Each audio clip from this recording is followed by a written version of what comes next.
باپ کا انتقال حضور کے اس دنیا پہ قدم رکھنے سے پہلے ہی ہو گیا تھا.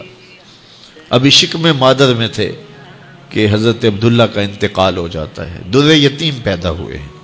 6 سال کی عمر میں ابوا کے مقام پر ریت کے ٹیلے آئے تو وہاں سیدہ آمنہ کی طبیعت خراب ہو گئی اور پھر لمحے بھی زندگی کے آخری ہیں. سیدہ آمنہ نے محسوس کر لیا کہ یہ میری آخری سانس ہے. سیدہ پاک نے حضور کے سر پہ ہاتھ رکھا اور روتے ہوئے کہا کہ بیٹا ہر نئی چیز نے پرانا ہو جانا ہے، ہر باقی نے فنا ہو جانا ہے. میں بھی جا رہی ہوں. وَذِكْرَ بَاق وَوَلَدْتُ طُهْرًا، لیکن میرا ذکر نہیں مٹے گا، اس لیے کہ تیرے جیسا ستھرا بیٹا چھوڑ کے جا رہے ہیں. یہ آخری لفظ تھے سیدہ پاک کے کہ سیدہ آمنہ سلام اللہ علیہا کا انتقال ہو گیا. خیر حضور ماں سے لپٹ گئے. امی آپ آگے بولتی نہیں ہیں، لیکن خاموش ہو گیا تھا چمن بولتا. حضور نے وہیں پھر اپنی ماں کی تدفین کی. تدفین کے بعد ام ایمن کے ساتھ سواری پر بیٹھ جاتے ہیں اور چمٹ جاتے ہیں ام ایمن کے ساتھ، اور وہ جا کے حضرت عبد المطلب کے سپرد کر دیتی ہیں. تو حضرت عبد المطلب حضور کو آغوش میں لے کے بڑا روئے اور ام ایمن سے کہا کہ میرے اس بیٹے کا تم نے خاص خیال رکھنا ہے. اور پھر انہوں نے اتنا خیال رکھا کہ میرے حضور فرمایا کرتے تھے ام ایمن میری ماں کے بعد میری ماں ہے. 2 سال کے بعد حضرت عبد المطلب کا بھی انتقال ہو گیا.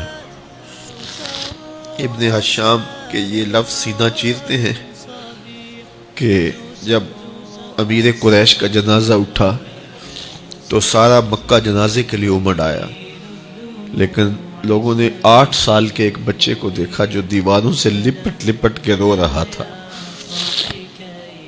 آج یہ سہارا بچھن گیا تھا. پھر چچا کی کفالت میں آئے. پھر ایک وقت آیا کہ وہ بھی اس دنیا کو چھوڑ گئے، اور اسی سال حضور کی اہلیہ کا انتقال بھی ہوا، اور اس سال کا نام عام الحزن، دکھوں کا سال رکھا. اہل مکہ نے جو سلوک کیا وہ کسی سے بھی مخفی نہیں ہے. پتھر مارے، گڑھے کھودے، کانٹے بچھائے، اجریاں ڈالی، اپنے گھروں کے کوڑے لا کے حضور کے گھر کے سامنے رکھ دیے.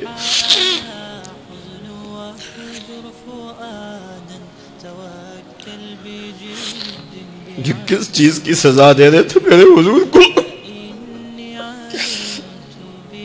میرے حضور علیہ السلام نے پھر طائف کا سفر کیا کہ شاید وہ لوگ میری بات کو سن لیں،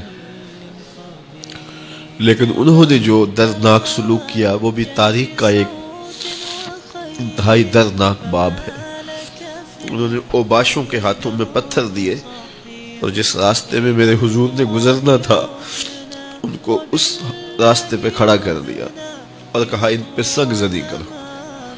اور وہ آقا کریم پہ پتھر مارتے، حضور کے پاؤں پہ پتھر مارتے. آقا کریم علیہ السلام پاؤں اٹھاتے تو وہ دوسرے پاؤں پہ مارتے. پھر حضور شدت درد سے بیٹھ جاتے تو ان کے 2 گھنڈے دائیں بائیں سے آگے بڑھتے اور حضور کو کندھوں سے پکڑ کے اٹھاتے، پھر سنگ باری کرتے.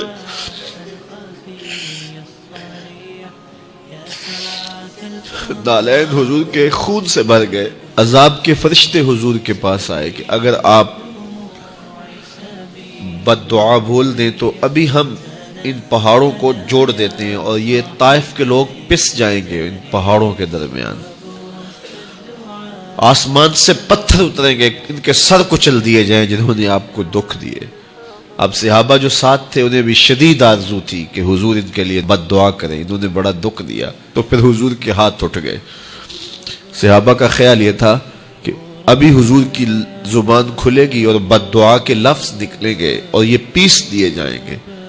لیکن جب وہ لب کھلے، وہ پتلی پتلی گلے قدس کی پتیاں، وہ لب ہائے دور جب کھلے تو لفظ کیا تھے؟ اے اللہ میری قوم کو ہدایت دے دے، یہ مجھے جانتی نہیں. اور کہا کہ مجھے ان کی نسلوں سے ایمان کی توقع